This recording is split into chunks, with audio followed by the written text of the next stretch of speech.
Shalom, selamat Sabat bagi kita semua.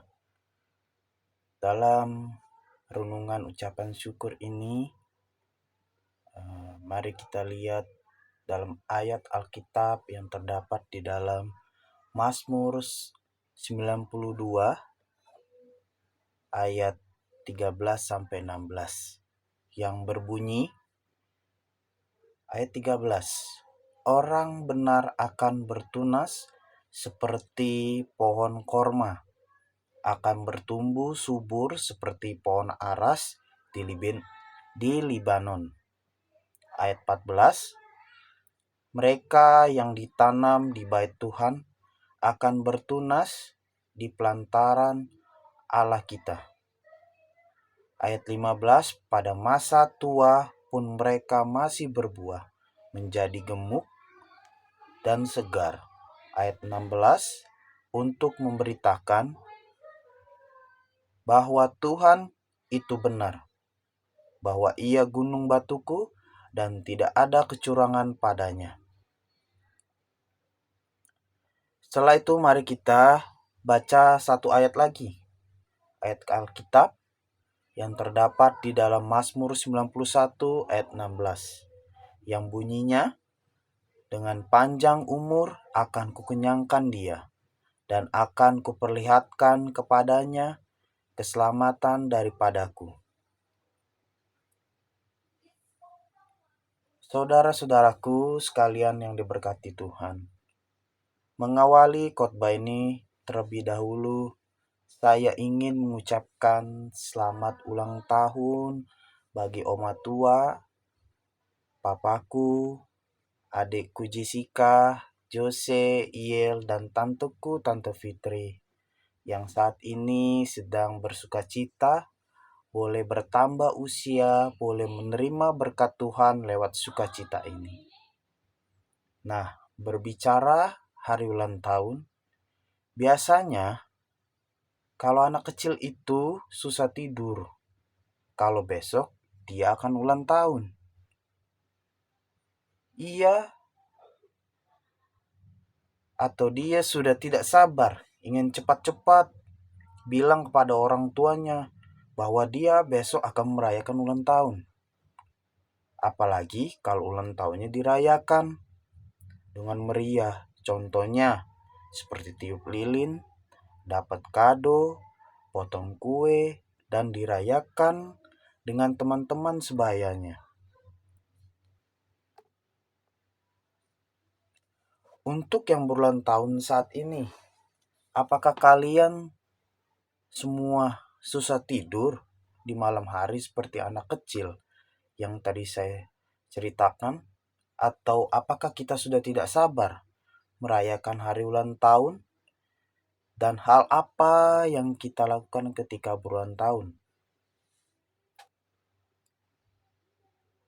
Sebagai orang yang percaya kepada Tuhan, tentu hal pertama yang harus kita lakukan adalah mengucap syukur kepada Tuhan.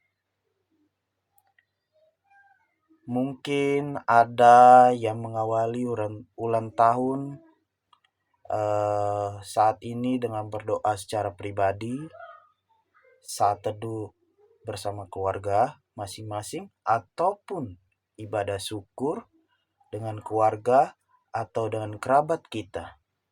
Dan inilah yang seharusnya kita lakukan, karena tanpa Tuhan kita tidak dapat menampaki hari baru di usia yang baru ini.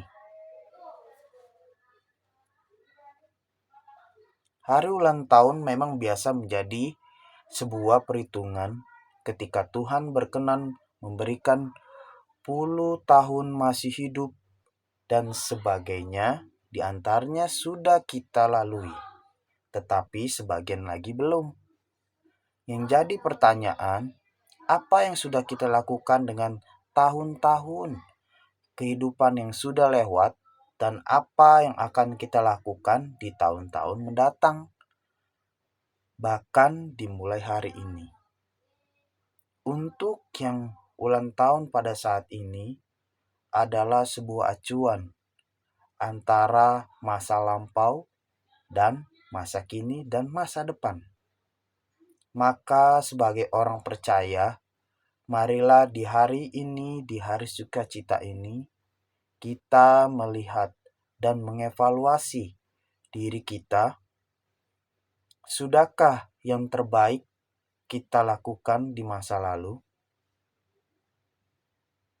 Jika belum, maka segera buatlah komitmen dalam diri kita untuk memperbaiki diri dengan meninggalkan hal-hal buruk di masa lalu.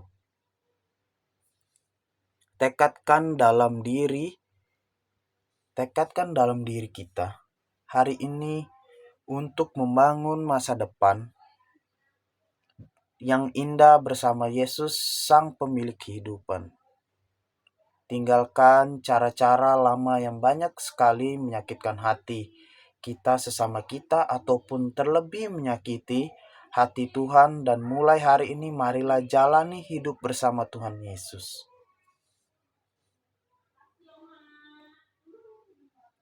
Untuk semua yang berulang tahun, kita tidak pernah tahu sampai kapan masa hidup ini Tuhan berikan. Dan semakin dewasa, kita semakin mengerti bahwa dengan bertambahnya usia kita, maka masa hidup kita pun semakin pendek. Artinya, dengan bertambahnya usia ini, hendaklah kita menyadari bahwa tahun-tahun kita ini sungguh berharga. Tiap tahun, tiap hari, sungguh berharga karena jumlahnya terbatas. Kita tidak bisa menambah atau mengurangi usia hidup kita. Kita tidak dapat membeli umur kita dengan harga berapapun. Sebab itu, kita patut menghargai setiap hari dan setiap tahun yang Tuhan berikan ini dengan sebijaksana mungkin. Dari renungan ini, saya ingin mengingatkan kita bahwa dari lahir sampai hari ini, sampai detik ini, kita hanya layaknya seperti pohon yang terus tumbuh. Semakin dewasa kita harus semakin berkualitas, menghasilkan buah-buah yang terbaik, yang tentu berguna bagi diri sendiri maupun bagi orang lain. Oleh karena itu, jangan biarkan pertumbuhan iman kita berhenti. Minta pertolongan Tuhan untuk terus merawat dan memelihara kita, agar kita terus berakar, bertumbuh, dan berbuah di dalam Kristus Yesus. Ingatlah bahwa bertambah umur adalah berkat Tuhan yang sangat berharga bagi kita semua. Oleh karena itu, istilah hidup dengan kebakar hidup bukan diukur dengan panjangnya, melainkan dari karya yang telah kita buat. Selama kita hidup, Tuhan yang adalah sumber keselamatan akan senantiasa memampukan kita untuk menghadapi hari-hari hidup selanjutnya. Dan sekali lagi, saya mengucapkan selamat ulang tahun bagi omaku, papaku, adik-adikku, Jessica, Iel, Jose, dan tanteku, Tante Fitri. Tuhan Yesus memberkati kita semua. Amin.